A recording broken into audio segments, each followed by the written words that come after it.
வணக்கம். மகளிர் தினம். இந்த தினம் சர்வதேச அளவில் மிக விமர்சையாக கொண்டாடப்பட்டு வருகிறது. இந்த சர்வதேச அளவில் கொண்டாடப்படுற இந்த மகளிர் தினத்தை பார்த்து பாரத தேசத்தில் இருக்க மக்களும் ஆசைப்பட்டு, ஆஹா, சர்வதேச அளவில் பெண்களை கொண்டாடுறாங்க, நாமளும் ஒரு நாள் பெண்களை ஏன் கொண்டாடக்கூடாது அப்படின்னு நினச்சிட்டு இங்கேயும் இந்த சர்வதேச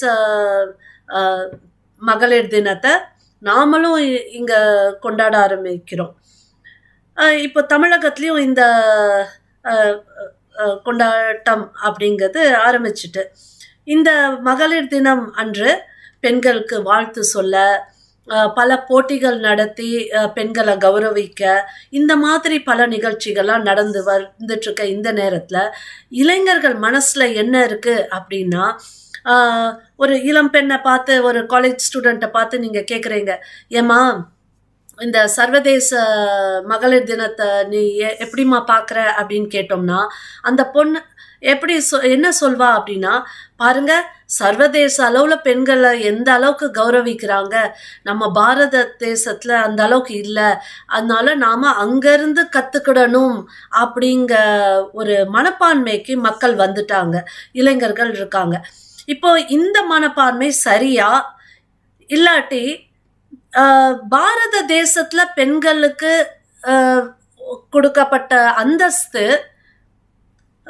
என்னதான் இருந்திருக்கு, இப்போ எப்படி இருக்கு, என்னென்ன மாற்றங்கள் ஏற்பட்டிருக்கு, அப்போ இதெல்லாம் வச்சுட்டு நாம் பார்த்தோம்னா தான் நாம் ஒரு முடிவுக்கு வர முடியும். அதாவது எந்த மாதிரி முடிவு அப்படின்னா, இந்த சர்வதேச அளவில் கொண்டாடப்படுற மேற்கத்திய நாடுகளில் கொண்டாடப்படுற இந்த மகளிர் தினம் சிறப்பா, இல்லாட்டி பாரத தேசம் பெண்களை போற்றும் விதம் உலக அளவுக்கு நாம் கொண்டுட்டு போகணுமா அப்படிங்கிறத நாம் இப்போ பார்க்க வேண்டிய, முடிவெடுக்க வேண்டிய நிலைமையில, தருணத்தில் நாம் இருக்கிறோம். அப்போ இதெல்லாம் நாம் ஒரு கேப் அனாலிசிஸ் செஞ்சு பார்த்தோம் அப்படின்னா தான் நாம் இன்னைக்கு என்ன நிலைமையில் இருக்கோம், நாம் எப்படி மாறணும், எதிர்காலத்தில் பெண் குழந்தைகளுக்கு எந்த மாதிரியான உரிமைகள், எந்த மாதிரியான வாழ்க்கையை நாம் அமைச்சு தரணும் சமுதாயத்தில், இதெல்லாம் நாம் டிசைட் பண்ண முடியும். அப்போ இந்த கேப் அனாலிசிஸ் பண்ணுறதுக்கு நாம் பெண்களோட கல்வி, அவங்களோட வீரியம், அட்மினிஸ்ட்ரேட்டிவ் கெப்பாபிலிட்டி, அவங்களோட பக்தி, ஃப்ரீடம், லிபர்ட்டி, இந்த மாதிரி டியூட்டிஸ், ரெஸ்பான்சிபிலிட்டிஸ், இந்த மாதிரி பல விஷயங்களை நாம் எடுத்து பார்த்தோம்னா தான், அண்டர்ஸ்டாண்ட் பண்ணோம்னா தான் நாம் இந்த கேப் அனாலிசிஸை ஃபுல்ஃபில் பண்ணி ஒரு சொல்யூஷனை கொண்டுட்டு வர முடியும், ஒரு கன்க்ளூஷனுக்கு வர முடியும். அதாவது இந்த கன்க்ளூஷன் அப்படிங்கிறது ஒரு ஃபைனல் கன்க்ளூஷன் கிடையாது, but it is a reformative sort of conclusion. ஆனால் நாம் எந்த மாதிரி ஒரு சித்தாந்தத்தை, எந்த மாதிரி ஒரு பேஸை நாம் கடைப்பிடிக்கணும், அடாப்ட் பண்ணணும் அப்படிங்கிறதையும் நாம் புரிஞ்சுக்கிட முடியும். அப்போ இதை நாம் டிசைட் பண்ணுறதுக்கு பாரத தேசத்தில் பெண்களோட அந்தஸ்து என்னதான் இருந்துச்சு, என்னதான் இருக்குது, என்னென்ன மாற்றங்கள் ஏற்பட்டுச்சு, இதெல்லாம் தெரிகிறதுக்கு நாம் வேத காலத்தில் இருந்து மிடிவல் பீரியடுக்கு அங்கேருந்து மாடர்ன் பீரியடுன்னு வந்தோம்னா நாம் சுதந்திரத்துக்கு முன்பு, சுதந்திரத்துக்கு பின்பு, இதெல்லாம் நாம் பார்த்தோம்னா தான் இன்னைக்கு உள்ள நிலைமை எப்படி இருக்குன்னு பார்க்க முடியும். அதையும் நாம் அனலைஸ் பண்ணாதான் நாளைக்கு நம்ம பெண் குழந்தைகளுக்கு எப்படி ஒரு சமுதாயத்தை நாம் உருவாக்கி கொடுக்கணும் அப்படிங்கிறதையும் நாம் முடிவு பண்ண முடியும். அப்போ அந்த வகையில் முதல்ல நாம் எடுக்கிறது எஜுகேஷன், கல்வி, பெண் கல்வி. பெரும்பாலும் இன்னைக்கு என்ன ஒரு தோற்றம் மக்கள் மனசில் இருக்குது அப்படின்னா, இந்த ஆங்கிலேயர்கள் வந்ததுக்கப்புறம் தான் பெண் கல்வியே வந்துச்சு அப்படிங்கிறது. இது உண்மையா அப்படின்னு கேள்வி கேட்டால் கிடையாது, 100க்கு 100 கிடையாது அப்படிங்கிறதான் நம்மளோட பதிலாக இருக்கும். ஏன்னா நம்ம வேத காலம்ட்டு எடுத்துக்கிட்டிங்கன்னா பெண்கள் ஆண்களுக்கு சரிசமமாக கல்வி கற்றுட்டு இருந்தாங்க அப்படிங்கிறது நிதர்சனமான உண்மை. அதாவது சொல்லப்போனால் நம்மளுக்கு மறைக்கப்பட்ட உண்மை அப்படின்னு கூட நாம் சொல்லலாம். இப்போ இந்த இந்த ஸ்டேட்மெண்ட் நான் சொன்னோன்னே நிறைய பேர் கேட்பாங்க, என்னங்க பெண்கள் வந்து வேதத்தெல்லாம் படிக்கக்கூடாதுன்ட்டுலாம் சொல்கிறாங்க, அப்புறம் எங்கேருந்து உங்களுக்கு கல்வியெல்லாம் கொண்டுட்டு வர முடியும் அப்படின்னு பார்த்தீங்கன்னா, வேதத்திலேயே பல பகுதிகளை பெண்கள் ஏற்றியிருக்காங்கள் அப்படிங்கிற உண்மையும் நம்ம கிட்ட இருந்து மறைக்கப்பட்டிருக்கு. ஆனால் அதுதாங்க உண்மை. இப்போ சில உதாரணத்தை பார்க்கணும் அப்படின்னு சொல்லியாச்சுன்னா, இப்போ நம்மளுக்கு தமிழ் முனிவர் அப்படின்னு சொன்னால் அகத்திய முனிவரை தான் சொல்லுவோம். அப்போ இந்த அகத்திய முனிவர் ஓட மனைவி லோபமுத்ரா, அவங்க ரிக்வேதத்தில் சமஸ்கிருதத்தில் 10 பாடல்களை இயற்றியிருக்காங்க. அதே மாதிரி மைத்ரேயி அவங்க 2 பாடல்களை இயற்றியிருக்காங்க. இந்த மாதிரி பலர். அதில் இன்னும் குறிப்பாக சொல்லணும்னா வாக்காம்பிரினி அப்படிங்கிற அந்த ரிஷிகா, அவங்க இயற்றியிருக்க பாடல்கள் ரிக்வேதத்தில் வாக்க சூக்தா அப்படிங்கிற ஒரு பகுதியே அவங்களுக்காக அர்ப்பணிக்கப்பட்டிருக்கு. ஸோ இந்த மாதிரி பெண்கள் வேதத்தில் பாடல்களை இயற்றியிருக்கப்போ பெண்கள் வேதத்தை படிக்கக்கூடாதுன்ட்டு யார் சொன்னது அப்படிங்கிறதான் நம்மளோட பகுத்தறிவு கேள்வியாக இருக்கும். இப்போ நிறைய பிரம்மவாதினிகள் இருந்திருக்காங்க. அதாவது இந்த கல்வி வேத ஞானத்தில் தேர்ச்சி பெற்ற பெண்கள், இவங்களாம் வந்து இந்த பிரம்மவாதினிகள். அவங்க சிலர் பேரை மட்டும் சொல்கிறேன். அபாலா, கோஷா, இந்திராணி, விஸ்வவரா, சர்பரஜினி, அதித்தி, ஷீக்தா, அப்படி பல பெண்கள். இப்போ இதில் வந்து லீலாவதிங்க அவங்க வந்து கணிதத்தில் வந்து ஒரு மேதாவின்ட்டே சொல்லலாம். அதே மாதிரி கார்கி வந்து ஃபிலாசபர், ஒரு பெரிய சித்தாந்தவாதியாக இருந்தாங்க, ஃபிலாசபராக இருந்தாங்க. இப்போது இந்த பிருஹதரண்யகா உபனிஷத்தில் ராஜா ஜனகர் அவர் வந்து ஒரு பிரம்ம யக்ஞம் வளர்க்குறாரு. இந்த பிரம்ம யக்ஞம் அப்படிங்கிறது வந்து எப்படி என்னன்னு சொல்லலாம் அப்படின்னா, ஒரு இன்னைக்கு கான்ஃபரன்ஸ்லாம் நடத்துகிறோம்ல, நமக்கு தமிழ் சங்கம்லாம் நடந்துச்சுல, அந்த மாதிரி பல இன்டலெக்சுவல்ஸை கூப்பிட்டு கான்ஃபரன்ஸ் நடத்துகிற மாதிரி அங்கே வந்து புலவர்கள் எல்லாம், அதாவது மகா மேதாவி அறிவாளிகள் அவங்களெல்லாம் கூப்பிட்டு இந்த சாஸ்திரார்த் அப்படிங்க டிபேட்லாம் நடக்கும். இந்த சாஸ்திரார்த்னா என்னன்னா, இந்த சாஸ்திரங்களோட அர்த்தத்தை விளக்குற அந்த டிபேட்டு. அப்போது இந்த பிரம்ம யக்யா அப்போ யக்னவாக்கியா அப்படிங்கிற அந்த ரிஷி வந்து மகாமேதாவி, அவரும் அங்கே வந்திருக்காரு. அவருக்கு எதிர்த்து டிபேட் பண்ணவங்க யார் அப்படின்னா ஒரு பெண், கார்கி வாச்சக்னவி. அவங்க வந்து அவங்களும் வேதத்தில் மிக புலமை வாய்ந்த பெண். அவங்க கொடுத்த அந்த ஒரு டிபேட்டு, அந்த தர்க்கம் அப்படிம்பாங்களே, அதில் வந்து யக்னவாக்கியாவே அப்படி பிரமிச்சு போயிட்டாங்க. அந்த மேடையே பிரமிச்சு போயிட்டு, அந்த அளவுக்கு அவங்க கார்கியோட தர்க்கம் இருந்திருக்கு. இப்போ இந்த கார்கி வந்து தர்க்க சாஸ்திரா அப்படிங்க அந்த விதிகள் எல்லாம் வேற அவங்க வந்து எழுதியிருக்காங்க, மக்களுக்கு கொடுத்துருக்காங்க. ஸோ இப்படி பெண்கள் இன்னும் நிறைய விஷயங்கள் இருக்குது. அதாவது பெண் கல்வி அந்த காலத்தில் பெண்கள் படிச்சிருக்காங்களா அப்படின்னு பார்க்குறதுக்கு, அதாவது ரிஷி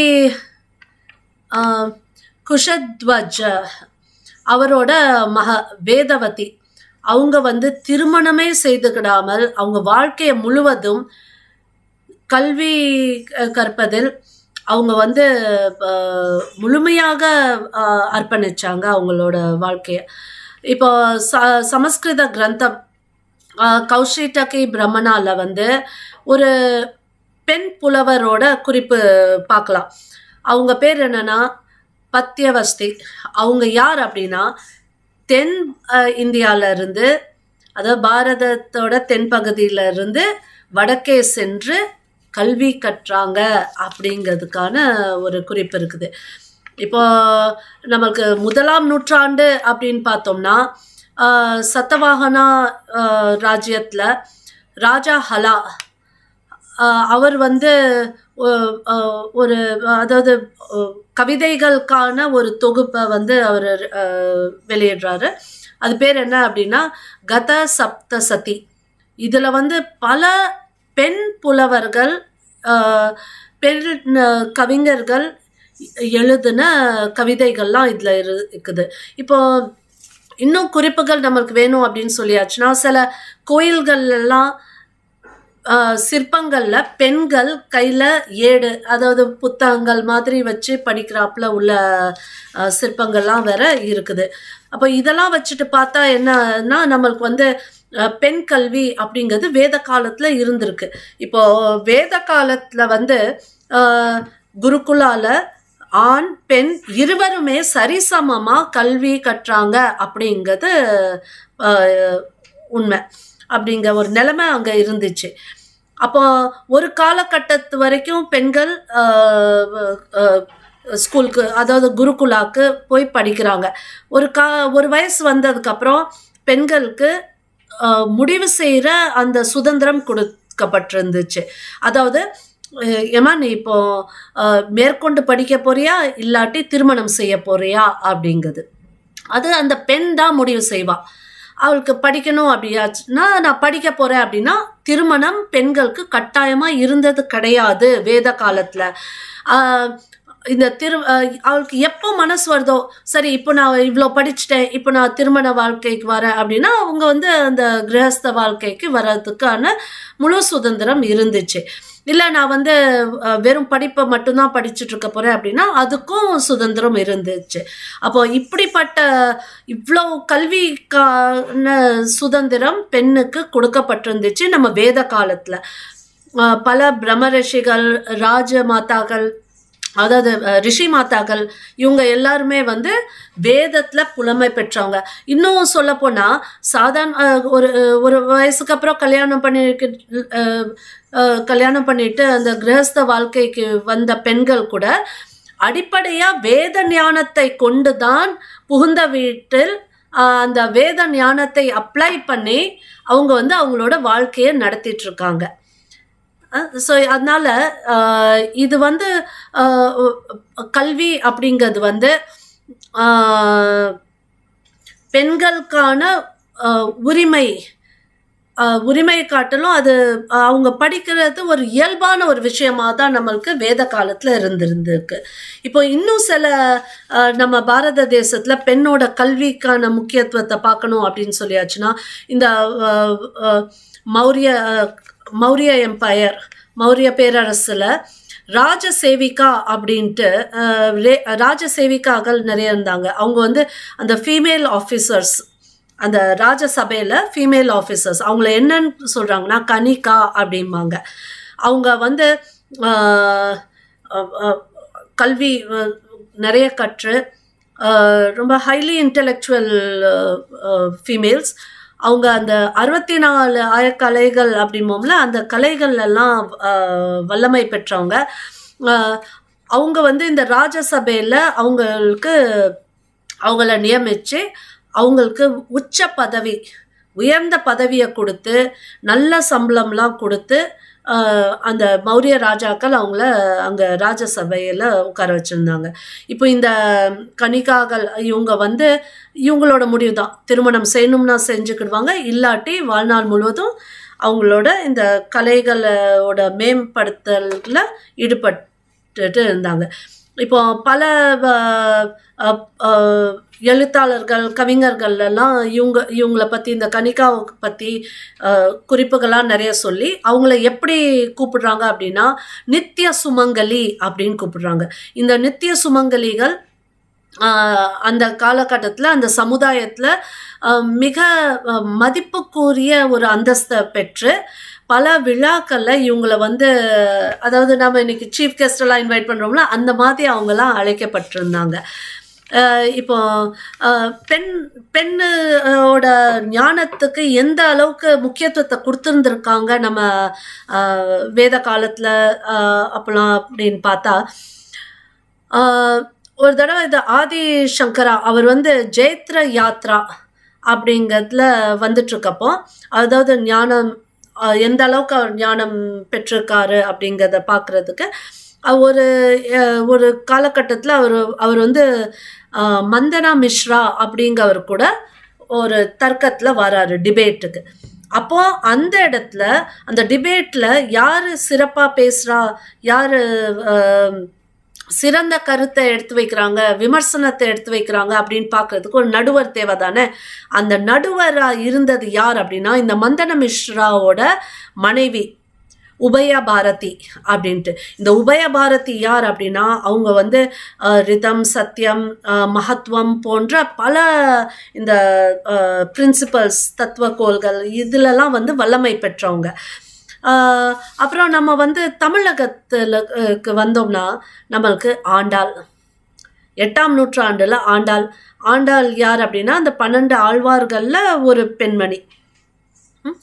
இவங்க எழுத திருப்பாவைலாம் நமக்கு தெரியும் எந்த அளவுக்கு சிறப்பாக. அப்போ இந்த ஆண்டாள்லாம் வந்து அன்றைக்கு கல்வி கற்றிருந்தனால தான் அவங்க வந்து இந்த மாதிரி பாடல்கள்லாம் இயற்றிருக்க முடிஞ்சிருக்கு. இப்போ நம்மளுக்கு திரிபுரா ரகசியா அப்படிங்க நூல்லேருந்து நம்மளுக்கு குறிப்பு என்ன கிடைக்குது அப்படின்னா ஒரு ராஜகுமாரி, அவங்க பேர் ஹேமலேகா. இப்போ இந்த ஹேமலேகா எவ்வளோ புலமை பெற்றவங்க அப்படின்னு பார்த்தா அவங்க வந்து அவங்களோட கணவர், மாமியார் மற்றும் பலருக்கு குருவாக இருந்திருக்கிறார்கள் அப்படின்ட்டு. அதாவது பெண்கள் வந்து குருவோட அந்தஸ்துக்கும் வந்திருக்காங்க அப்படிங்கிறதுக்கு சில எடுத்துக்காட்டாக சொல்கிறதுக்கு இது ஒன்று. இன்னொன்று என்னென்னா இந்த யோக வசிஷ்டாவில் வந்து ராணி சுடலா பற்றி குறிப்புகள் இருக்குது. இவங்க யார் அப்படின்னா இவங்க வந்து அவங்களோட கணவருக்கே அவங்க வந்து குருவாக இருந்து இதெல்லாம் வந்து அவங்க பிரம்ம ஞானத்தை தன் கணவனுக்கு கொடுத்து அந்த கணவனை பிரம்ம ஞானம் பெற வைக்கிற அளவுக்கு குருவாக இருந்திருக்காங்க பெண்கள் அப்படிங்கிறதுக்கு. இப்போ நம்மளுக்கு சாரதா தேவி, ஸ்ரீ ராமகிருஷ்ண பரமன்சாவோட மனைவி ஸ்ரீ சாரதா தேவி, அவங்களும் வந்து பலருக்கு குருவாக இருந்திருக்காங்க. இப்போ ராமகிருஷ்ணா பரமன்சான்ட்டு எடுத்துக்கிட்டோம்னா அவர் வந்து பைரவி பிரம்மணி அப்படிங்க ஒரு பெண் துறவியை வந்து தன்னோட ஆசானா ஏற்று அவங்க கிட்ட வந்து குமரி பூஜா, அதாவது அந்த கன்னி பூஜா, அப்புறம் குண்டலினி யோகா, அப்புறம் சில தாந்திரிக் வித்யாவெல்லாம் அவங்க வந்து ராமகிருஷ்ண பரமன்சா இந்த பெண் துறவி கிட்ட இருந்து கற்றிருக்காங்க. அப்புறம் நம்மளோட ஔவையார் தமிழகத்தில் அபிதன சிந்தாமணியில் வந்து 3 ஔவையார் பற்றி குறிப்புகள் இருக்குது. அதாவது 1ஆம் நூற்றாண்டில் வந்து வேல்பாரி அதியமான் அவங்களாம் இருந்தப்போ ஔவையார் அந்த ஔவையார் வந்து புறநானூரில் 59 பாடல்களை எழுதியிருக்காங்க. அப்புறம் 10ஆம் நூற்றாண்டில் சோழர்கள் காலத்தில், அதாவது கம்பர், இந்த ஒட்டக்கூத்தர் அவங்களாம் இருந்த காலத்தில் ஔவையார் அவங்க எழுதின டூஸ் அண்ட் டோன்ஸ் அதெல்லாம் வந்து நாம் இன்றைக்கும் வந்து ஸ்கூல்லலாம் படிச்சுட்ருக்கோம். அப்புறம் நம்மளுக்கு நவாப்பழத்து வச்சுக்கிட்டு தமிழ் கடவுளான முருகப்பெருமானோட விளையாண்ட வார்த்தை விளையாட்டு ஔவையார் அவங்களாம் வந்து எந்த அளவுக்கு புலமை பெற்றவங்க அப்படிங்கிறதுக்கான எடுத்துக்காட்டு. அப்போ இங்கே நம்ம என்ன பார்க்குறோம் அப்படின்னா பாரத தேசத்தில் கல்வி அப்படிங்கிறது வந்து பெண்ணுக்கு வேத காலத்தில் ஒரு பெண்ணுக்கு கொடுக்கப்பட்டிருந்த ஒரு சலுகை மட்டும் சலுகைன்னு சொல்ல முடியாது, அவங்களுக்கு ஒரு இயல்பாகவே கல்வி கற்கிறதுக்கான வாய்ப்பு நம்மளோட வேதத்தில் சொல்லப்பட்டிருக்கு, வேத காலத்தில் கொடுக்கப்பட்டிருக்கு. அப்போ இங்கே வந்து நாம் வந்து யாராவது சொன்னாங்க இப்படி பெண்களுக்கு வந்து ஆங்கிலேயர்கள் வந்ததுக்கு அப்புறம்தான் கல்வி கொடுக்கப்பட்டுச்சு அப்படின்னு சொன்னால் அது வந்து தவறான ஒரு செய்தி. இங்கே வேத காலத்தில் பெண்களுக்கு கல்வி கொடுக்கப்பட்டுச்சு. ஆனால் அதுக்கப்புறம் என்ன ஆகுது அப்படின்னு பார்த்தீங்கன்னா இந்த படையெடுப்பாளர்கள்லாம் வர ஆரம்பித்த உடனே நிறைய மாற்றங்கள் ஏற்பட்டுச்சு. பெண்கள் பெண்களுக்கான பாதுகாப்பை கருதி பெண்கள் வெளியில் போகிறத கொஞ்சம் கொஞ்சமாக அப்படி விடுவிக்கப்பட்டு, அதுக்கப்புறம் பெண்கள் அப்படி வெளில போகாத அளவுக்கு உள்ள காலகட்டம்லாம் வந்துச்சு. நம்மளோட குருகுலாலாம் நிறைய அழிக்கப்பட்ட உடனே பெண்கள் எங்கே போய் படிப்பாங்க? அப்படியும் நிறைய பெண்கள் வந்து தன்னோட வீட்டிலேயே தகப்பனாரவே குருவாக எடுத்து அவங்கக்கிட்ட வந்து கல்வி கற்றதுலாம் நிறைய விஷயங்கள் இருக்குது. ஆனால் உங்களுக்கு அந்த காமனாக ஒரு ஸ்கூலில் போய் படிக்கிற மாதிரி உள்ள ஒரு என்விரான்மெண்ட் போச்சுது. அப்போது அங்கே வந்து பெண்கள் படிக்காமலே இருந்து, அதுக்கப்புறம் இந்த ஆங்கிலேயர்கள் அவங்க ஏதோ வந்து ஸ்கூலில் கொண்டுட்டு வந்து பெண்களை படிக்க வைக்கணும் அப்படிங்கிற அளவுக்கு கொண்டுட்டு வர்ற அளவுக்கு தான் நம்மளுக்கு இப்போ நம்ம இளைஞர்கள்கிட்ட கேட்டோம்னா அவங்க என்ன சொல்லுவாங்க, ஆமாங்க பாரத தேசத்தில் பெண் கல்வியே இல்லாமல் இருந்துச்சு, ஆங்கிலேயர்கள் தான் வந்து கொடுத்தாங்க அப்படிங்கிறது இப்போ சமீபத்தில் உள்ள அந்த சில நூற்றாண்டு உள்ள விஷயம்தான் தெரியும். தவிர பெண்ணுக்கான உரிமை பறிக்கப்பட்டு அதுக்கப்புறம் அதை மீட்டு எடுத்து கொடுத்த விஷயம் தான் நாம் இப்போ மக்களுக்கு எடுத்து சொல்லணும். நம்ம பாரத தேசத்தில் பெண் படிக்கக்கூடாது அப்படிங்கிற கான்செப்ட் கிடையாது. பெண் படிக்கணும் அப்படிங்கதான் சொல்லப்பட்டிருக்கு. அதனால இன்னொரு விஷயம் நம்ம என்ன பார்க்கணும் அப்படின்னா, கல்வி அப்படின்னு எடுத்துட்டாலே அதுக்கான அதிபதி அப்படின்னு சொன்னால் சரஸ்வதி ஒரு பெண்.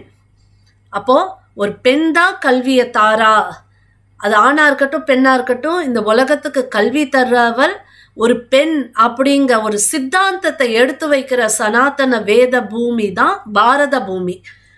இதுக்கு மேலே பெண்ணோட முக்கியத்துவம் கல்வியில் யார் சொல்லி தர முடியும் அப்படிங்கிறது. இப்போ அடுத்தது நம்ம வந்து வீரியம், சக்தி அப்படின்னாலும் ஒரு பெண் தான். தெய்வம், சக்திக்கான தெய்வம் அப்படின்னாலும் ஒரு பெண் தான். துர்காவை தான் நாம் வந்து வழிபடுறோம். அப்போது பெண்கள் இந்த பூமியில் வீர பெண்கள் பலர் இருந்திருக்காங்க. நம்ம தமிழகத்துலேயும் நாம் வந்து ஒரு ஃபோக்லோர் நம்ம கேட்போம், முரத்தாலேயே ஒரு புலியை விரட்டி விட்ட பெண்மணி அப்படின்ட்டுலாம். ஸோ அதனால் வீரம் அப்படிங்கிறது பாரத பூமியின் பெண்களுக்குள்ள ஊறி போன ஒரு விஷயம்.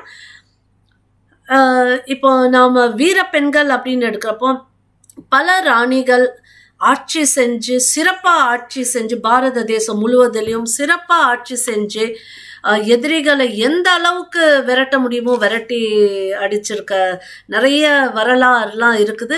இதெல்லாம் நாம் பாட புத்தகங்களில் கொண்டுட்டு வந்து நம்ம பாரத பெண்களுக்கு உள்ள அந்த வீரத்தை மீண்டும் தட்டி எழுப்பணும் அப்படிங்கிற வேண்டுகோளோட சில வீர ராணிகளோட பெயர்களை மட்டும் நான் குறிப்பிடுறேன். நம்ம வீரமங்கை வேலுநாச்சியார் நமக்கு தெரியும், குயிலி தெரியும், ராணி மங்கம்மாள், ராணி விஷ்பலா. காஷ்மீரில் மகாராணி தித்தான்ட்டு இருந்தாங்க. அவங்க யார் அப்படின்னா சிம்மராஜ் ராஜாவோட மகள். இவங்க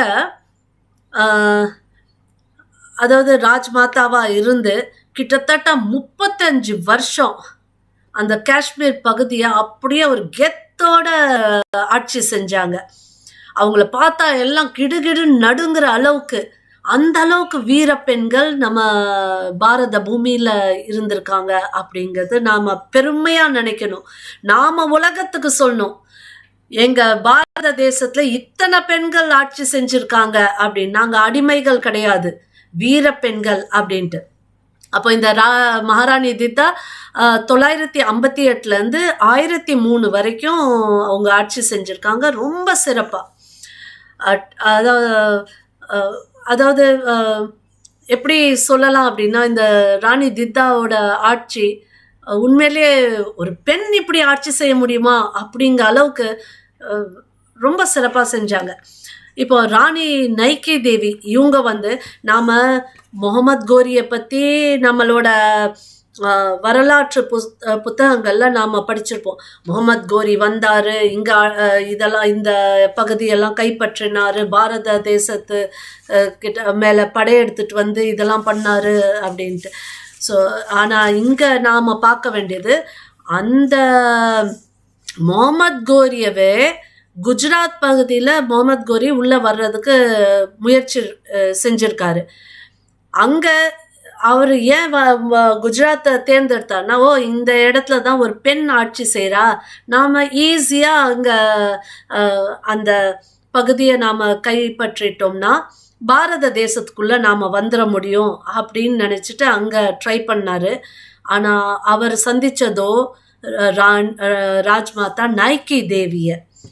இந்த நாய்க்கி தேவி அவங்க கொடுத்த அடியில் முகமது கோரி பின்வாங்கிட்டு ஓடி போனதான். அதுக்கப்புறம் அவர் வந்து அந்த குஜராத் பகுதி வழியாக இந்தியாவுக்குள்ளே பிரவேசிக்கிற முயற்சியை அவர் முழுமையாக கைவிட்டார்.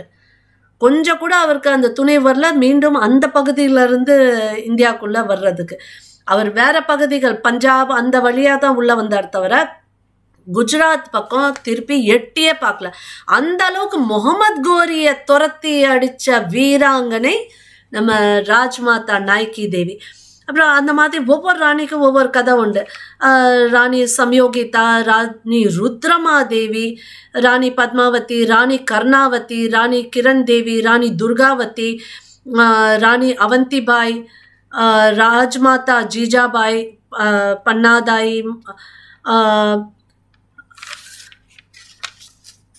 உதாதேவி, ராணி அப்பக்கா, தாராபாய், உமாபாய் தாபே, பிபி தலேர் கौर, மாய் பாகோ கौर. இந்த மாய் பாகோ கौரை பற்றி நாம் இன்னும் தெரிஞ்சுக்கிட வேண்டியது என்னென்னா, இவங்க அந்த பஞ்சாப் பகுதியை சேர்ந்த சீக்கிய பெண்மணி. குரு கோபிந்த் சிங் ஓட படையில் இருந்தாங்க.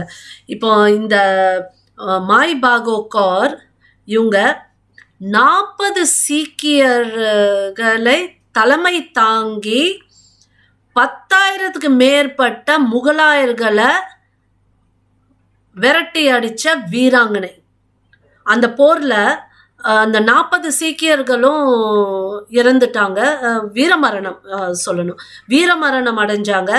மாய் பாகோ காயப்பட்டு ஆனால் அதுக்கப்புறம் உயிர் பிழைச்சாங்க. அப்போ எந்த அளவுக்கு 10,000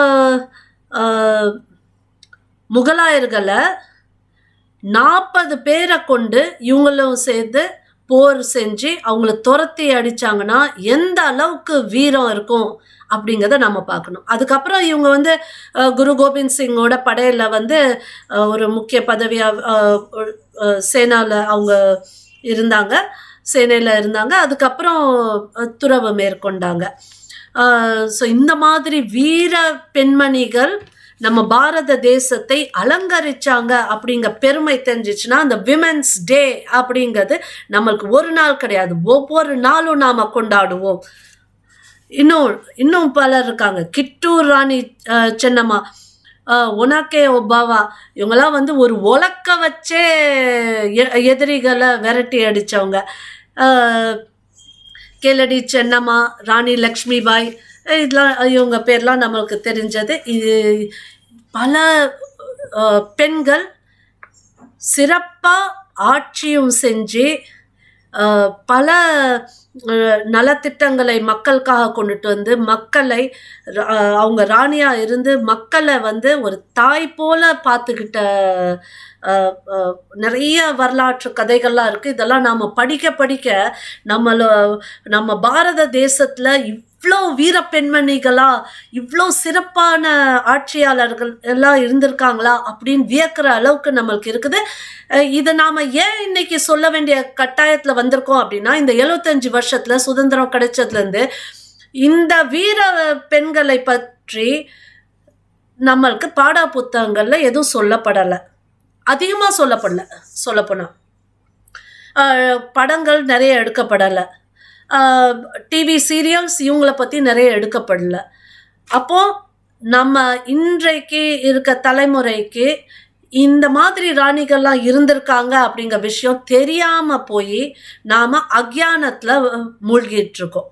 அதனால நாம நிறைய வரலாற்று புஸ்தகங்களை படிச்சு நம்ம வீர பெண்மணிகள் என்னென்னலாம் செஞ்சிருக்காங்க, இந்த தேசத்துக்காக, இந்த பூமியை காக்கிறதுக்காக எப்படியெல்லாம் வீரத்தோட போராடி இருக்காங்க அப்படிங்கிற விஷயம்லாம் தெரிஞ்சாதான் இந்த தலைமுறையில வீராங்கனைகளை நாம உருவாக்க முடியும். இப்போ நம்ம கல்வியை பார்த்துட்டோம், வீராங்கனைகளை பார்த்துட்டோம், ஆட்சியாளர்கள் ராணிகளை பார்த்தோம். இப்போ நம்ம வந்து ஒரு சுருக்கமாக நாம் வந்து பார்க்கணும் அப்படின்னா, பெண்களோட இந்த டிரான்சிஷன் அப்படிங்கிறது பெண்களோட அந்தஸ்தில் டிரான்சிஷன் அப்படின்னு பார்க்கணும்னா, ஒரு பேசிக்காக வேத காலத்தில் வந்து பெண்கள் ஆண்களுக்கு சமமாக ஒரு கம்பேனியனாக ஒரு சக மனிதனா பார்க்கப்பட்டாங்க தவிர அடிமைகளா பார்க்கப்படல, அவங்களோட சர்வெண்டா பார்க்கப்படல. இதுதான் வேத காலத்துல. அதாவது பெண்களுக்கு equal rights, equal importance was given to women in the Vedic period in par with men. அங்க வந்து அதாவது பெண்கள் வந்து ஆண்களுக்கு அர்த்தாங்கனி அப்படிங்க அந்த திருமணத்துக்கு அப்புறம் கணவனுக்கு மனைவி அர்த்தாங்கனி அப்படிங்கிற கான்செப்டில் தான் மனு ஸ்மிருதியிலேருந்து எல்லாமே சொல்கிறாங்க. பெண்கள் வேதத்தை கற்றுக்கிட்டாங்க, கல்வி கற்பதற்கு ஈக்குவல் சம உரிமை அவங்களுக்கு இருந்துச்சு. விவாகரத்து அப்படிங்கிறது வந்து நம்மளோட சமுதாயத்தில் வந்து இல்லாத ஒரு கான்செப்ட். ஏன்னா திருமணம் அப்படிங்கிறது வந்து ஒரு கமிட்மெண்ட், ஒரு லாயல்ட்டி, பரஸ்பர ஒரு விஸ்வாசம், ஒரு கடமை அப்படிங்கிற இதில் தான் இருந்துச்சு. ஸோ அதனால் டிவோர்ஸ் அப்படிங்கிற கான்செப்ட் வந்து இல்லாமல் தான் இருந்த காலம் வேத காலம். விடோ ரீமேரேஜ், அதாவது விதவை மறுமணம் அப்படிங்கிறது சில குறிப்புகளில் சொல்லப்பட்டிருக்கு. இப்போ நம்மளுக்கு இதை வந்து புனர் விவாக அப்படின்ட்டு சொல்லுவாங்க. இப்போ வசிஷ்ட தர்ம சாஸ்திரா, பௌத்தியான தர்ம சூத்ரா, மனுஸ்மிருதி, நாரத ஸ்மிருதி, பராசர ஸ்மிருதி, அக்னி புராணா, இதுலலாம் வந்து பெண்களோட அதாவது விதவைகளோட மறுமணத்தை பற்றி சில குறிப்புகள் இருக்கு. ஆனால் இதெல்லாம் வந்து சில நிபந்தனைகளோட கலந்துருக்கும், சில கண்டிஷன்ஸோட. இந்த கண்டிஷன்ஸ்லாம் ஏன் அப்படின்னா, இப்போ ஒரு சமுதாயம் அப்படின்னு பார்த்தோம்னா, ஒரு குடும்பம் அப்படிங்கிறது ரொம்ப முக்கியமான ஒரு விஷயம். ஒரு நல்ல குடும்பத்தில் வளர்கிற குழந்தைங்க சமுதாயத்துக்கான ஒரு பெருமையாக தான் வளரும். இது வீட்டில் சண்டை சச்சரவு, தாய் தகப்பன் தனித்தனியாக போயிட்டாங்க, குழந்தை தானாக வளருது அப்படின்னா, ஒரு வளர்ப்பு சரியில்லை அப்படின்னா அந்த குழந்தை வளர நல்லது கெட்டது தெரியாமல் ஒரு வெறுப்பு உணர்ச்சியோட சமுதாயத்தில் சில தீங்குகள் செய்கிற மனிதனாக உருவாகிறாங்க. அதனால ஒரு குடும்பம் அப்படிங்கிறது ரொம்ப முக்கியமானது. அதில் அந்த தாய் அப்படிங்கிறவளோட கடமை ரொம்ப ரொம்ப முக்கியமான ஒரு கடமை. ஒரு பெண்ணின் கடமை இந்த சமுதாயத்துக்கு, இந்த உலகத்துக்கு அடுத்த தலைமுறையை பெற்று கொடுக்கறது மட்டும் இல்லாமல் நல்லபடியாக வளர்த்து கொடுக்கறதுக்கும். அப்போது இந்த ரீமேரேஜ், விடோ ரீமேரேஜ் அப்படிங்கிறதெல்லாம் வந்து டைவர்ஸு, விடோ ரீமேரேஜ் அப்படிங்கிறதுலாம் பார்த்தீங்கன்னா, அந்த அவங்களுக்கு குழந்தைகள் இருந்துச்சுன்னா அந்த குழந்தைகள் வளர்க்குறதுல குறைபாடுகள் நிறைய ஏற்படும். அப்போ அந்த சைல்டோட ரைட்ஸ் வந்து பாதிக்கப்படும். அப்போ அந்த காலத்தில் நம்ம வேதத்துலலாம் அடுத்த தலைமுறை அந்த குழந்தைக்கான ரைட்ஸை மனசில் வச்சுக்கிட்டு எந்த அளவுக்கு அந்த குடும்பத்தை வந்து ஒற்றுமையாக ஒரு அன்போடு, அரவணைப்போடு, பொறுப்போடு, கடமையோடு செயல்படுத்துறதுக்கு கணவன் மனைவி அந்த குடும்பம் செயல்படணும் அப்படிங்கிறத நினச்சி தான் சட்டங்கள்லாம் உருவாக்கப்பட்டிருக்கு தவிர, it is not subjugation of women's rights. It is the protection of the rights of the children which they expect from their father and mother. So இந்த மாதிரி விஷயங்கள் எல்லாம் நம்ம பார்த்தோம்னா அங்கே வந்து இப்போ அடுத்தது அந்த வேத காலத்தில் சதி அப்படிங்கிறது இருந்ததே கிடையாது. பெண்கள் வந்து சமிதிகளில் பங்கேற்கிறதுக்கான சுதந்திரம் இருந்துச்சு. சுயம்வரம் அப்படிங்கிற அந்த கான்செப்டில் வந்து பெண்கள் தன்னோட கணவனை தேர்ந்து எடுக்கிறதுக்கான முழு சுதந்திரம் இருந்துச்சு. அப்புறம் ஃபீமேல் இன்ஃபென்டிசைட், இந்த கன்னிப்பாலை கொடுத்து பெண் குழந்தைய கொல்றது அந்த விஷயம்லாம் கிடையாது. ஏன்னா அங்கே பெண்களுக்கான அந்தஸ்து நல்ல அந்தஸ்து இருந்துச்சு, மதிப்பு கொடுத்தாங்க. அதாவது நம்ம இன்றைக்கும் வந்து நம்ம நிறைய கிராமத்துலலாம் போனோம்னா நம்ம வயசான தாத்தா ஒரு 8 வயசு 10 வயசு குழந்தைய பார்த்து தாயே அப்படிம்பாங்க. அந்த தாயி அப்படின்னு சொல்கிறப்போ அவங்க அந்த பெண் குழந்தைய பார்க்குறப்போ தன்னோட தாயாராக நினச்சி பார்க்குற சமுதாயங்க நம்ம பாரத சமுதாயம். இது ஒரு ஒரு மனிதன் ஒரு தன்னோட மூத்த ஒரு பெண்ணை பார்க்குறப்போ அவங்க சரணத்தை பார்த்து மாத்தே அப்படின்னு சொல்கிற சமுதாயம் தாங்க நம்மளோட சமுதாயம். அப்போ இந்த பண்பு வந்து நம்ம கலாச்சாரத்தில் ஊறி போன ஒரு பண்பு. இதை தான் நம்மளோட சாஸ்திரங்கள், நம்ம தர்மம் அப்படிங்கிறது வந்து நம்மளுக்கு சொல்லி கொடுக்குது. ஒரு பெண்ணை பார்க்குறப்போ என்ன ஒரு மரியாதையோடு பார்க்கணும் அப்படிங்கிறது. இந்த எஜுகேஷன் நம்ம சனாதன வேதிக் எஜுகேஷனாக இருந்திருக்கு. அப்போது இங்கே வந்து இந்த மாதிரி மரியாதை பெண்களுக்கு கொடுக்குறப்போ இன்ஃபான்டிசைடு அப்படி ஃபீமேல் இன்ஃபான்டிசைடுக்கு தேவையே இல்லாமல் இருந்திருக்கு. அதனால வேத காலத்தில் ஃபீமேல் இன்ஃபான்டிசைட் கிடையவே கிடையாது. அப்புறம் ரிக்வேதத்தில் வந்து நம்மளுக்கு இன்னும் பெண் உரிமை அப்படின்னு பார்க்குறப்போ சொத்து உரிமையில் சில குறிப்புகளாக இருந்து பெண்களுக்கு உரிமையெல்லாம் கொடுக்கப்பட்டிருக்கு. இப்போ அந்த வேதிக் பீரியட் முடிகிறப்போ என்ன ஆகுது அப்படின்னா, அந்த லேட்டர் வேதிக் பீரியடுக்கு அந்த காலகட்டத்தில் படையெடுப்பாளர்கள்லாம் நிறைய வர ஆரம்பித்த உடனே பெண்களோட பாதுகாப்பு குறைய ஆரம்பிச்சிச்சு. அதாவது இந்த படையெடுப்பாளர்கள்லாம் வந்தப்போ ஒரு பயம், சமுதாயத்தில் மக்களுக்கு பயம், ஐயோ நம்ம பொண்ணுகளுக்கு என்ன ஆகும் அப்படிங்கிறதுல வந்து பெண்கள் வந்து கொஞ்சம் கொஞ்சமாக அந்த கல்வி கற்க அந்த விஷயம் அப்படி விட்டு போக ஆரம்பிச்சிச்சு. அப்புறம் மகன்களுக்கு முக்கியத்துவம் கொடுக்கப்பட ஆரம்பிச்சிச்சு. சதி அப்படிங்கிறது கொஞ்சம் கொஞ்சமாக சில இன்ஸ்டன்சஸ் அங்கே உருவாகுது. போலிகாமி அப்படிங்கிறது வந்து ஒருத்தர் பல மனைவியை திருமணம் செய்யலாம் அப்படிங்கிற அந்த கான்செப்ட் வருது. குழந்தை திருமணம். அப்புறம் இந்த போஸ்ட் வேதிக் பீரியடில் என்ன ஆகுதுன்னா விதவை மறுமணம் அப்படிங்கிறது ஸ்டாப் பண்ணப்படுது. அப்புறம் பெண்களுக்கு சொத்து உரிமை கிடையாது அப்படிங்கிறதுலாம் லைட்டாக ஆரம்பிக்குது. அப்போ இந்த போஸ்ட் வேதிக் பீரியட் அப்படிங்கிறது வந்து என்னென்னா இந்த மிடிவல் பீரியடுக்கு வருது. மிடிவல் பீரியட் தான் நம்மளுக்கு படையெடுப்பாளர்கள், அந்த சுல்தானியர்கள், முகலாயர்கள் அவங்களாம் படையெடுத்துட்டு வந்த காலம். இந்த காலகட்டத்தில் என்ன அப்படின்னா பெண்களுக்கு கல்வி முழுக்க நிறுத்தப்படுற அந்த சூழ்நிலைக்கு தள்ளப்படுறாங்க. அப்புறம் பெண்களோட பொசிஷன் ரொம்ப மோசமாகுது. அங்கே ஜோஹர், சதி இதெல்லாம் வந்து அப்போ தான் நிறையன்னா அதுக்கு அதாவது சதி வந்து அங்கங்கே சில இன்ஸ்டன்சஸ், ஆனால் ஜோஹர் நிறைய நடந்திருக்கு. அப்புறம் இந்த பெண்கள் அன்றாட வேலை செஞ்சாதான் குடும்பத்தை நடத்த முடியும்ன்ட்டு இருக்க அந்த பெண்களை தவிர மீதி பெண்கள்லாம் வந்து வீட்டை விட்டு வெளில போகிறதுக்கான வாய்ப்பை கொடுக்காம வீட்டிலே மூடப்பட்ட சூழ்நிலைக்கு தள்ளப்பட்டாங்க. அப்புறம் பெண் குழந்தை பிறந்துச்சுன்னா ஐயோ பெண் குழந்தையா அப்படின்ட்டு நினைக்கிற அளவுக்கு, ஏன்னா இந்த காலகட்டத்தில் வந்து பெண்களுக்கான பாதுகாப்பு இல்லாத ஒரு சூழ்நிலை.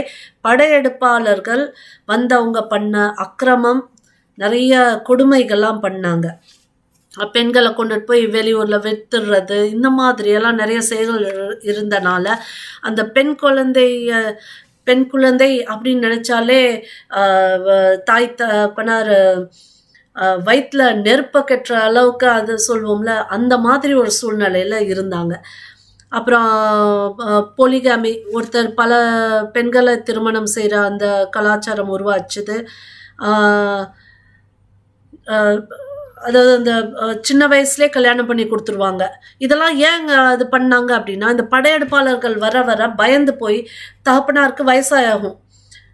வயசானவுடனே அவர் என்ன நினைப்பாரு, ஐயோ நம்ம இப்போ வந்து நம்ம பொண்ணை வந்து பாதுகாக்க முடியாது, அப்போது பேசாமல் அவளை வந்து திருமணம் செஞ்சு கொடுத்துடலாம், கணவனாவது பார்த்துக்கிட்டோம், அவளுக்கு பாதுகாப்பு தேவையே அப்படிங்கிற அந்த எண்ணங்கள்லாம் உருவானனால ஏர்லி மேரேஜஸ்லாம் ஃப்ரீக்வெண்ட் ஆச்சுது. ஆக மொத்தத்தில் பெண்கள் ஒரு பயத்தில் வாழ்ந்துட்டு இருந்தாங்க அந்த மிடிவல் பீரியடில். அதுக்கப்புறம் நம்மளுக்கு மாடர்ன் பீரியட். இந்த மாடர்ன் பீரியட் அப்படிங்கிறது வந்து நாம் வந்து ஈஸ்ட் இந்தியா கம்பெனி வந்த காலத்துல இருந்து சுதந்திரம் வரைக்கும்ட்டு பார்த்தோம்னா, அங்கே வந்து பெண்கள் வந்து முழுக்க முழுக்க இன்ஃபீரியர் பீயிங்ஸாக கன்சிடர் பண்ண ஆரம்பித்தாங்க. தேவர் கம்ப்ளீட்லி இன்ஃபீரியர். அதாவது அவங்களுக்கு ஒரு முக்கியத்துவம் இல்லை, அவங்க ஒரு அடிமை மாதிரி அப்படிங்க எண்ணத்துக்கு தள்ளப்பட்டாங்க. குடும்பத்துலேயும் வந்து ஒரு பெண் அப்படிங்கவ வந்து குடும்பத்திலே ஒரு முக்கியம் இல்லாத ஒரு நபராக தான் கருதப்பட்டு, அவங்களுக்கு கல்வி இல்லை அப்படின்னு சொல்லி, அதாவது ஒரு மனிதனாகவே கருதாத நிலைமைக்கு தள்ளப்படுற சூழ்நிலை வந்துச்சு. ஏன்னா அங்கே வந்து நம்மளோட அந்த வேத ஆட்சி கிடையாது, ஒரு போராட்டத்திலேயே இருந்தாங்க அந்த சமுதாயம் அப்படிங்கிறது. அதாவது நம்ம இங்கேயும் வந்து நம்ம என்ன சொல்கிறோம்னா, முகலாயர்கள் ஆட்சி கிடையாது, அவங்க படையெடுத்து வந்து அவங்க இங்கே ஆட்சி செய்ய முயற்சி தான் செஞ்சாங்க. ஏன்னா நம்ம ஆட்கள் தொடர்ந்து போராட்டத்திலே இருந்தாங்க, எதிர்த்துக்கிட்டே இருந்தனால அங்கே வந்து முகலாயர்கள் என்றைக்குமே நம்மளை முழுசாக ஆட்சி செய்யலை. அதே மாதிரி ஆங்கிலேயர்களும் இங்கே பாரத தேசத்தை அவங்க முழுசாக அவங்க கையில் கொண்டுட்டு வர்றதுக்கான முயற்சியில் தான் இருந்தாங்க. த கொலனைசர்ஸ் அவங்க ஒரு குறிப்பிட்ட காலம் வரைக்கும் அவங்களோட ரூல்ஸ் எல்லாத்தையும் இம்போஸ் பண்ணாங்க, தவிர நாம் அவங்களுக்கு அடிமையாக ஆகலை. ஏன் இதை சொல்கிறேன் அப்படின்னா, ஒன்று வந்து தொடர்ச்சியாக போராட்டங்கள், எதிர் போராட்டங்கள் நடந்து கொண்டே இருந்துச்சு. நம்ம ஆட்கள் கையை விரிச்சுட்டு, ஐயா சாமி நீங்களே எங்களுக்கு ஆட்சி செஞ்சுக்கோங்க, நாங்கள் எங்களால் முடியலை, நாங்கள் கைவிடுறோம் உங்களை எதிர்க்கிற முயற்சி அப்படிங்க சொல் என்றைக்கும் வந்தது கிடையாது.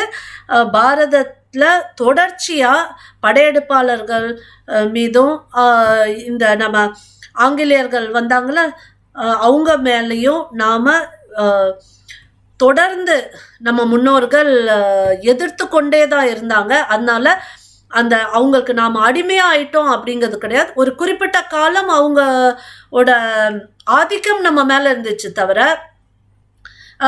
இது எப்படி அப்படின்னா, சூரியன் இருக்கிறதுல ஒரு கிரகணம் பிடிக்குது, கிரகணம் விலகுனதுக்கு அப்புறமா சூரியன் மறுபடியும் வந்ததை நாம் வந்து பார்த்தியா கிரகணம் விலகுனால சூரியன்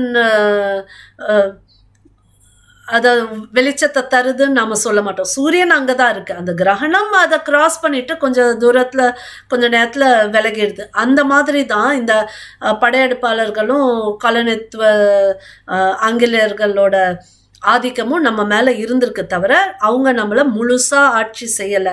ஏன்னா இன்னொரு கான்செப்ட், நம்ம ஏன் இதை நான் சொல்கிறேன் அப்படின்னா, ஒருவேளை அவங்க ஆட்சி நம்ம மேலே வந்திருந்துச்சுன்னா நம்ம கலாச்சாரத்துலேருந்து, நம்ம நம்பிக்கையிலேருந்து, நம்ம சாஸ்திரங்கள்லேருந்து, தர்மத்துலேருந்து எல்லாமே அவங்களோட தான் மாறி இருக்கணும். ஆனால் அது இன்னைக்கு வரைக்கும் மாறல அப்படின்னா, இந்த சனாதன வேத பூமி ஓட பெருமை இன்னைக்கும் நிலைச்சு நிற்கி அப்படின்னா, நம்ம மக்கள் தொடர் போராட்டத்தில் ஈடுபட்டு நம்மளோட தர்மத்தையும் இந்த தேசத்தையும் படையெடுப்பாளர்கள் மற்றும் இந்த காலனித்துவக்காரர்களுக்கு அடிமையாக ஆக்கலை அப்படிங்கிறத நாம் இன்னைக்கு புரிஞ்சுக்கிடணும். அடிமையாக இருந்தோம்னா அவங்களோட மதத்தை நாம் வந்து முழுமையாக ஏற்றிருக்கணும், அவங்களோட கலாச்சாரத்தை நாம் முழுமையாக ஏற்றிருக்கணும், அவங்களோட பாஷையை நாம் முழுமையாக ஏற்றிருக்கணும், அவங்களோட சட்ட திட்டங்களை நாம் முழுமையாக ஏற்றிருக்கணும். ஆனால் அது எதுவுமே இன்னைக்கு இல்லையே. அவங்க ஆங்கிலேயர்கள் விட்டு போகிறப்போ ஒரு குறிப்பிட்ட சதவீதம் தான் அவங்களோட அதாவது அவங்களோட முடிவுகள், அவங்களோட ஆக்டிவிட்டீஸ் நம்மக்கிட்ட இருந்திருக்கு.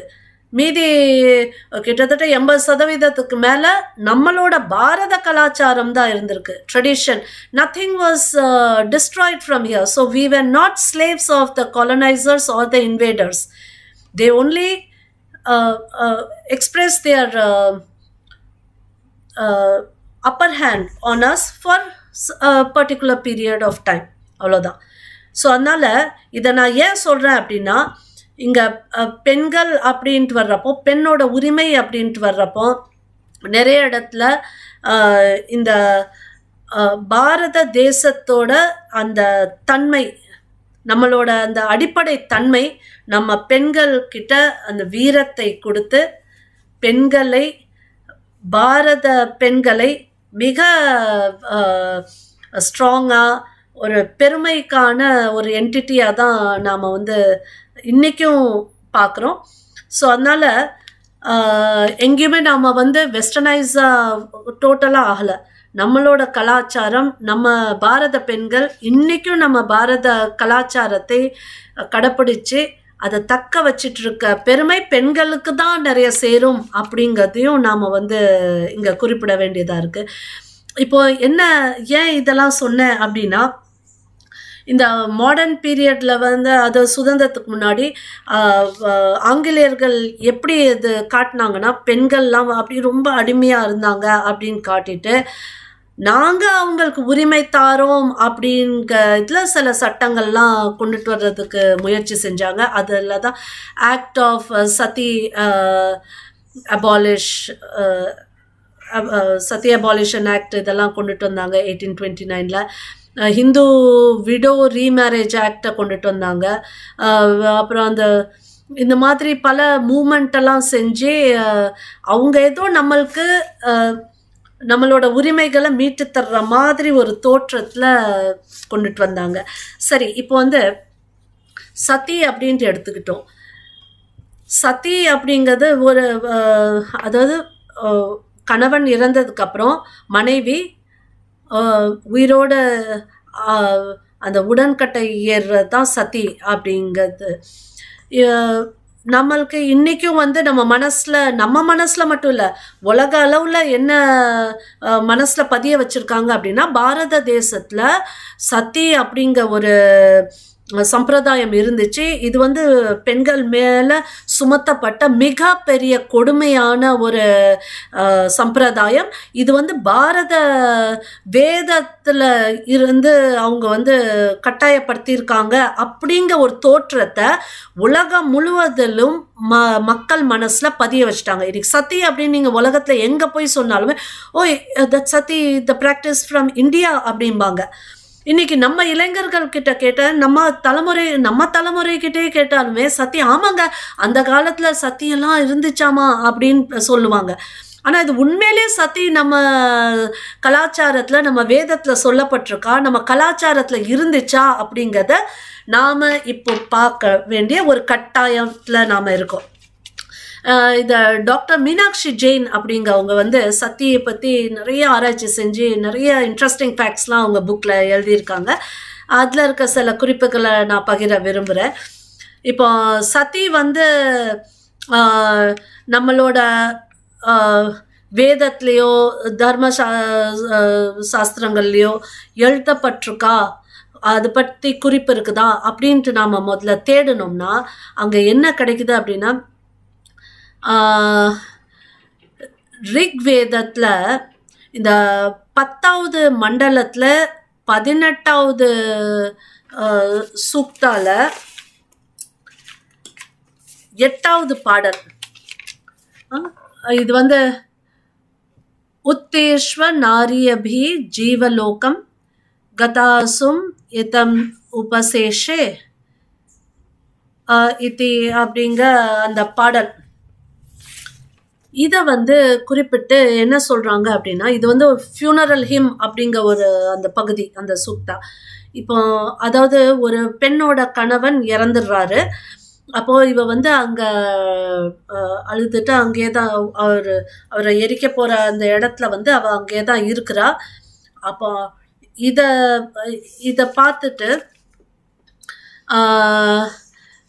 அங்க இருக்கிறவங்க என்ன சொல்றாங்க அப்படின்னா, ஓ பெண்ணே, இவர் தான் இறந்துட்டாரு, நீ எந்திரிச்சு வா, உயிரோடு இருக்கிறவங்களோட உலகத்துக்கு நீ வா அப்படின்னு சொல்லி கூட்டிட்டு போறாங்க. அப்போ இதை வச்சுட்டு நாம வந்து ப்ரூவ் பண்ணலாம், அதாவது சதி வந்து நம்ம வேதத்துல சொல்லப்படலை அப்படின்ட்டு. இப்போ இந்த ஃபியூனரல் ஹிம் வந்து அதாவது சதி வந்து மேண்டேட்ரியா இருந்ததுக்கு நம்ம வேதம் வந்து பெண் வந்து உடன்கட்டை ஏறணும் அப்படின்னு இருந்துச்சுன்னா இங்க என்ன சொல்லியிருக்கணும், இந்த பாரு உன் கணவன் இறந்துட்டான், இந்த நீயும் அந்த தீல குதி அப்படின்னு சொல்லியிருக்கணும். ஆனா அப்படி சொல்லலை. நீ எஞ்சி வா, உயிரோட இருக்கிறவங்களோட உலகத்துக்கு நீ வா அப்படின்னு சொல்லி கூப்பிட்டுருக்காங்க. அப்போ இந்த சதி அப்படிங்கிறது வந்து நம்ம வேதத்துல சொல்லப்படலை. இப்போ இதுலயும் ஒரு விமர்சனம் வருது. என்ன அப்படின்னா, இந்த ஃபியூனரல் ஹிம் பத்தி 1795 ஹெச்டி கோல்ப்ரூக் அப்படிங்கவர் வந்து அவர் வந்து இந்த வேதத்தை படிச்சு இதை வந்து இது மேல ஒரு ஆர்டிக்கலை எழுதுறாரு, ஒரு கட்டுரை எழுதுறாரு. என்ன அப்படின்னா அதோட தலைப்பு on the duties of a faithful Hindu wife அப்படிங்கிற கட்டுரையை எழுதுறாரு. இதில் அவர் என்ன சொல்றாரு அப்படின்னா, ஹிந்து சாஸ்திரத்துப்படி சதி வந்து கட்டாயப்படுத்தப்பட்ட ஒரு சம்பிரதாயம் அப்படின்னு சொல்றாரு. இதை வந்து என்னன்னா சர் வில்லியம் ஜோன்ஸ் அப்படிங்கிறவர், அவரும் வந்து நம்ம சமஸ்கிருதத்தை படித்து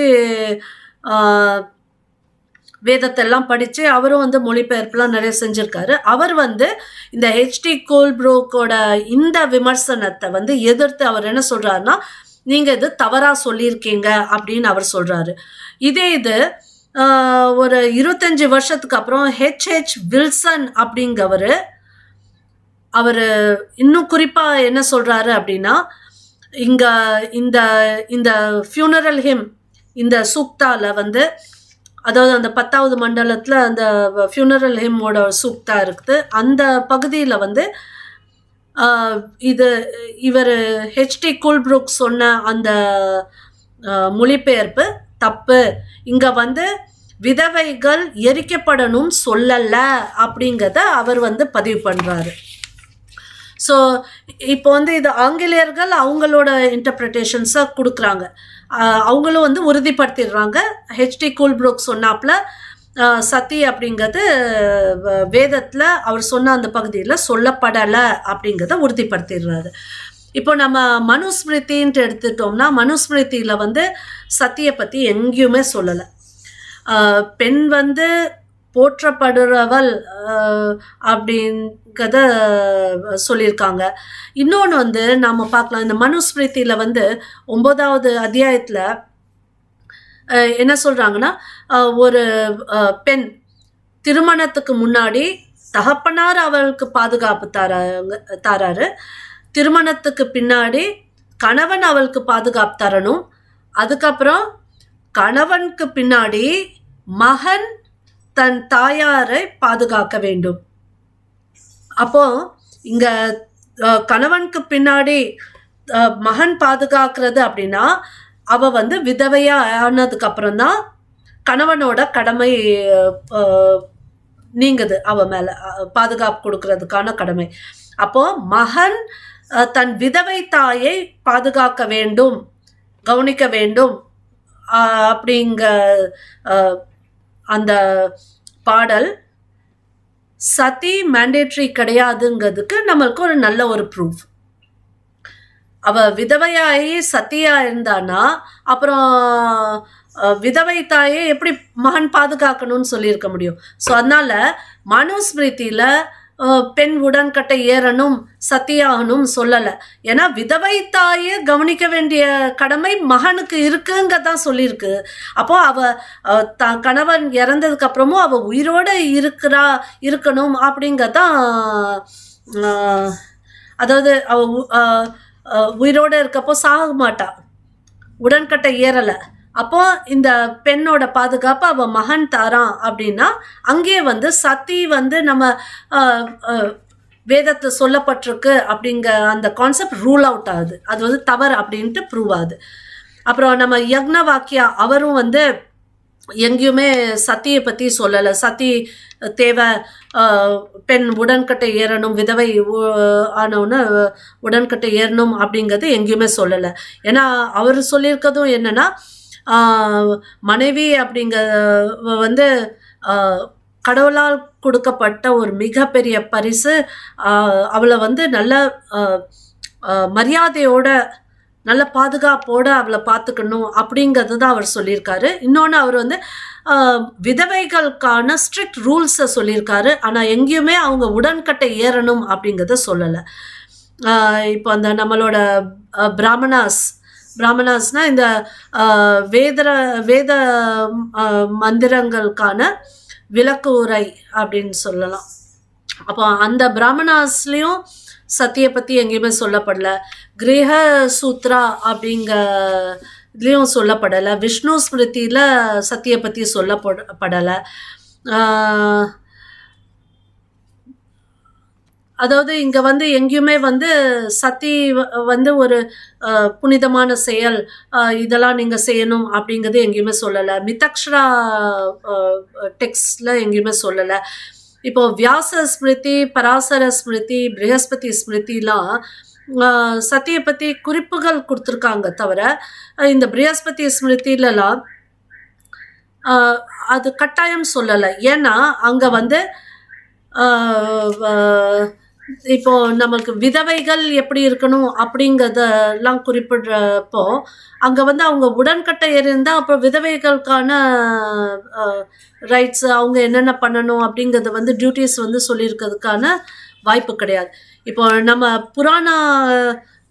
புராண கதைகள்லாம் எடுத்துக்கிட்டோம்னா அங்கே வந்து சில குறிப்புகள் நம்மளுக்கு கிடைக்குது சத்தியை பற்றி. ஆனால் எங்கேயுமே அவங்க வந்து உடன்கட்டை ஏறணுங்கிறது சொல்லலை, கட்டாயப்படுத்தி சொல்லலை. இன்னொரு பரிந்துரைப்பு என்ன அப்படின்னா, விதவையான பெண் ஒரு துறவு வாழ்க்கையை வாழ்கிறது நல்லது அப்படிங்கிற ரெக்கமெண்டேஷன் அவங்க பரிந்துரைப்பு கொடுத்துருக்காங்க நிறைய இடத்துல. இப்போ ராமாயணத்துலேயும் நம்மளுக்கு வந்து சத்தியை பற்றி சொல்லலை. ஏன்னா இப்போ ராஜா தசரத் அவர் இறந்ததுக்கப்புறம் அவர் 3 மனைவியும் உயிரோடு தான் இருந்தாங்க, அவங்க உடன்கட்டை ஏறலை. ராவணன் இறந்ததுக்கப்புறம் அவரோட மனைவிகளும் உடன்கட்டை ஏறலை. இப்போ மகாபாரதம் அப்படின்னு எடுத்துட்டோம்னா அங்கே